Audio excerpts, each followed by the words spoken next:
What's good, Commanders fans? Hold on, wait a minute. Y'all thought I was finished? I had to come back with another vid after the dub, of course, studs and duds. Eagles fans are big mad today. They're big mad, so I understand, you're upset that you got your cookies taken at home on Monday Night Football by the Commanders. We were 11-point dogs, and we went in there with an upset and ended the undefeated season. So I love it, man. I love it. I love seeing Eagles fans very upset, man. They're mad about Taylor taking the knee, and that was a legal play, and they hit him in his head. You're not supposed to do that. So, but yeah, let's get to studs and duds here.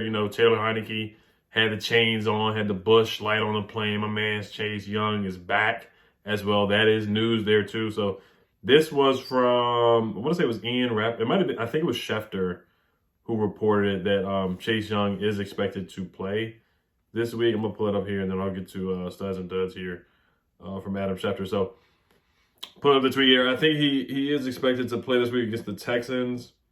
Where is the tweet at, man? I think it was Rappaport, actually. Let me pull the Rappaport. I just want to read it to you guys, just to get the wording correct here. But basically, to make a long story short, Chase Young is expected to play, which is good news. Now, I don't want them to rush him back, of course. But he did look good when he was celebrating out there last night. Oh yeah, this is from Adam Schefter. He says the former number 2 pick in the 2020 draft, who was named NFL Defensive Rookie of the Year, is expected to be activated this week to play Sunday in his first game since tearing his ACL and MCL in a game against the Buccaneers last November. A boost for Washington's defense. So I was looking at some numbers against the Texans too. They have given up the 13th most sacks in the NFL so far. With Davis Mills at the quarterback. They have given up the 6th most pressure percentage with 25.5. So they do give up pressure. They do give up sacks.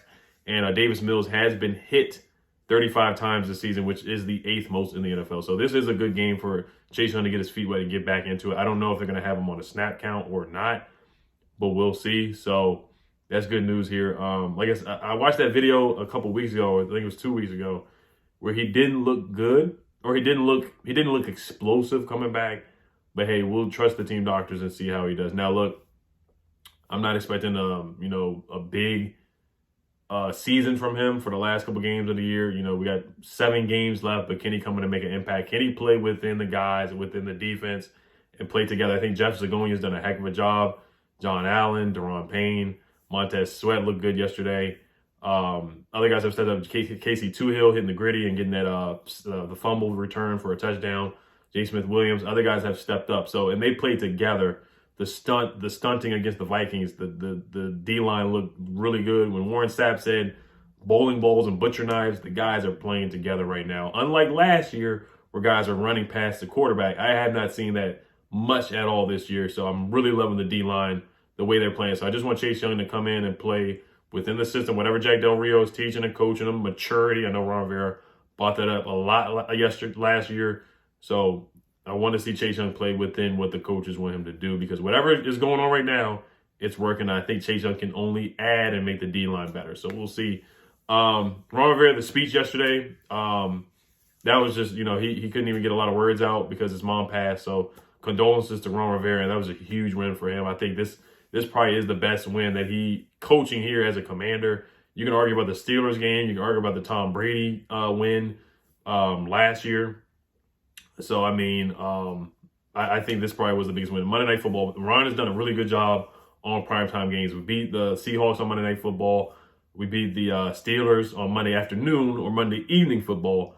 So, Ron Rivera, he's done a really good job on primetime, where we have struggled in primetime games for sure. So, but yeah, let's finally get to studs and duds here. My first guy is Terry McLaurin. I mean, Darius Slay just couldn't guard him. He couldn't check him at all. Terry was just sunning Darius all night. He owned him all night, getting first downs on him. 3rd and 5, converted a first down, the 41-yard pass, and he forced a pass interference where Darius Slay was just like, I can't check you. I got to bear hug you and hold you because I can't check you. That's how rough it was getting for Darius Slay last night. Terry McLaurin, I know he's rent-free in Darius Slay. I know Darius Slay's having nightmares about Terry McLaurin right now. I know he's happy that he doesn't have to play Terry again this season unless we see them in the playoffs. So Terry McLaurin was a dog last night. Couldn't be checked at all. He had 11 targets for 128 yards. He had 128 yards receiving, had a 41-yard catch. I already talked about that. Next guy is Brian Robinson, 26 carries for 86 yards last night. He was a dog. He was a man amongst boys. He's just an ox out there, man. The guy is just strong as crap. Now, he doesn't hit a lot of home runs. That's not his thing. But he's a tough runner and a tough yard getter. He doesn't go down after the first hit. He's always breaking tackles. He's always moving forward and falling forward. Like you see on the goal line touchdown, he stuck his arm out, was battling with Fletcher Cox and the other guy. That's just what he does. He fights for tough extra yards. And then another stud was Antonio Gibson. Oh, I do have some PFF numbers as well. I'll go over that too. But Antonio Gibson was definitely a stud last night too. Just that 1-2 punch, man. Thunder and lightning, man. That's what I said. I said, look, the Eagles, they can't stop the run. They can't stop the run. That's their Achilles heel. And you saw that when they played against the Texans, they struggled to stop the run. I was like, look, man, they're giving them like 4.9 yards a carry, something like that. DeAndre Swift had a big game against them. Ezekiel Elliott had a big game against them. Damian Pierce can be stopped against the Eagles, against their run defense. So I was like, we got to run the football, man. We had 49 carries last night, including Taylor Heineke's carries. But without it, 44. Curtis Samuel had a couple carries, but Antonio Gibson had his longest run was for 7 yards. But it wasn't about hitting the home run. It was about, just playing smash mouth old school football so you can open up the pass. And Taylor Heineke, he did convert on a couple third downs. And Taylor Heineke, he was good on third down for the most part. So that was my other stud, Brian Robinson and Antonio Gibson. Terry McLaurin, of course. Joey Slye, man, I got to give him his credit, man. 44-yard field goal, a 58-yard field goal, a 32-yard field goal, and a 55-yard field goal. And he made all his extra points. So he was perfect, man. Slye guy. That was a big field goal before the end of the before halftime. Then he hit another big field goal for 58 yards where Nick Sirianni, he gifted us that field goal because he could have taken the intentional grounding, but Joey Slye he didn't take it for whatever reason, and Joey Slye knocked in the field goal. So he was super, super clutch all game, man. John Ridgeway, even though he didn't play much, I thought that forced fumble was huge. And you can argue that it was a phony fumble because they did miss the face mask, but hey, they missed the offensive pass interference, and they called a pass interference on Ben St. Juice when that really wasn't a pass interference to set up their second touchdown. I think they called it on Ben St. Juice when he was guarding Devontae Smith. Now, John Ridgeway, he was our highest graded PFF. He was our highest graded defender on PFF. He had a 96.2 PFF grade.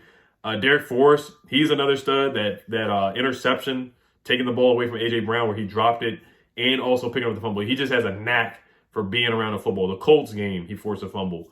An interception against Jacksonville to seal the game. So he is our best player at forcing turnovers. The fumble where he forced against Jonathan Taylor. And he's a heck of a tackler. He had a 79.2 PFF grade, so I thought he was a stud. John Ridgeway as well, like I talked about him. Ben St. Juice, even though he got beat a couple times, he has a short memory. He bounced back. He got beat a couple times last week against Justin Jefferson, but he has a short memory, man. That's what you got to have as a corner. He got beat by Quez Watkins, but hey, he said, so what? Who cares? He got up and punched the football out of Quez Watkins, and Derek Forrest was able to pick the ball up. So that was a huge play because if they convert that, they probably go down and score and take the lead. So that was a heads-up play by Ben St. Juice. He's getting better each game. He really is blossoming into a young, really, really good cornerback for this team. I already said Derek Forrest, Ben St. Juice, John Ridgeway. Kendall Fuller, I thought he stood out. I don't know if he was a stud, but I thought he made some really good plays. He had a pass break on Devontae Smith, and I thought he did a lot better job on A.J. Brown this game since the first game. So the defense really improved since the first game for sure. They weren't that bad in the first game, but Kendall Fuller had a 73.7 PFF grade. Casey Toohill had a 72.4. That's probably because of the pickup fumble.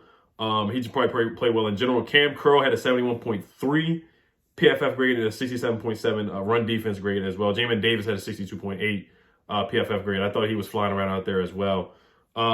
Scott Turner, I got to give him some credit. I'm tough on him a lot, but he just stuck to the run and he was committed to the run. He didn't play finesse football. He actually it looked like he had a game plan that he run the football. He saw the weaknesses of the Eagles, where last game he just dropped back Carson Wentz 34, 40 times, and that was a formula for failure, and we got our butts kicked that first time. So he learned his lesson. So I got to give credit to Scott Turner with his game plan.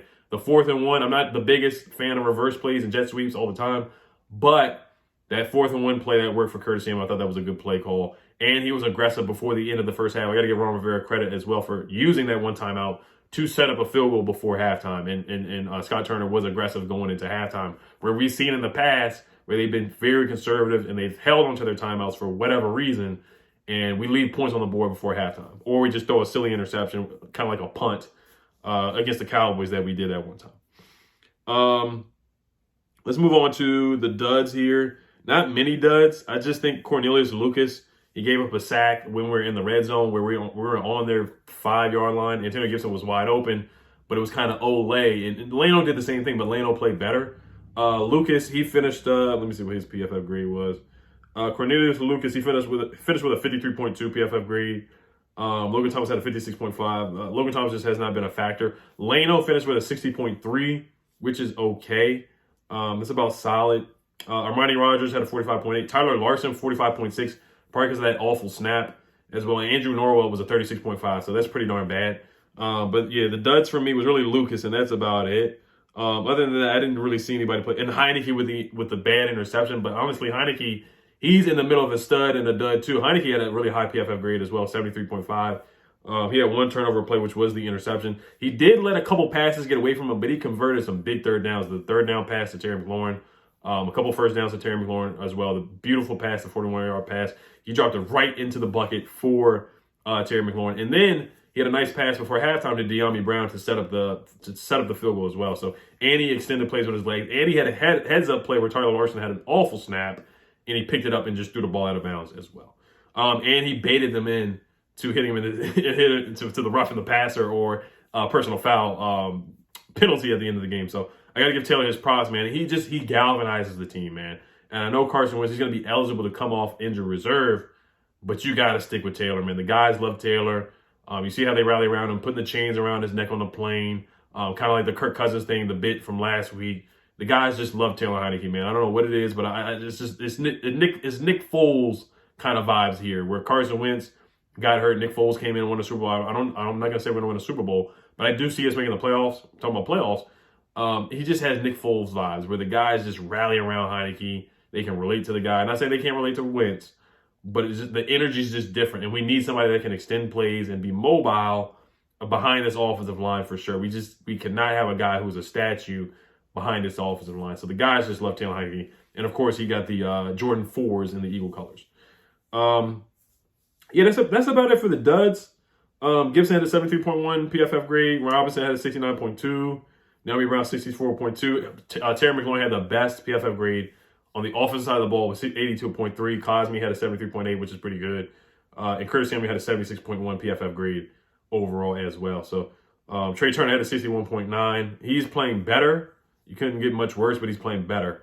I'll say that. And Lucas just needs to improve next week going up against the Texans, which is a winnable game. You look at the schedule, man, the Texans, the Falcons, the Giants, bye week, and then we get the Giants again, man. It's 4 games that are winnable. They are winnable. The Texans game will probably be favored in that one. The Falcons game is a winnable game. Both Giants games, in my opinion, I think they are winnable games. I know they're 7-2, but they are a beatable team for sure. It's an NFC East team, so you just never know what can happen. So I would keep rolling with Taylor Heineke. So we're 5-5. Like I said, we're a half game out of the wild card spot behind the San Francisco 49ers. So, man, don't want to get too far ahead of myself. But I think, and I saw a stat where we're ranked 5th per DVOA overall defense right now. So the defense is balling, man. I got to give Jack his credit too, man. He's doing better. And just time of possession coaching overall. Scott Turner and Ron Rivera, they had a good game plan coming to this game. I know some things broke right for us, but we had a good game plan where we just played keep away against Jalen Hurts, where he just looked pissed off on the sideline the whole game. So, all right, you guys let me know what you guys think. Hail to Commanders. Peace.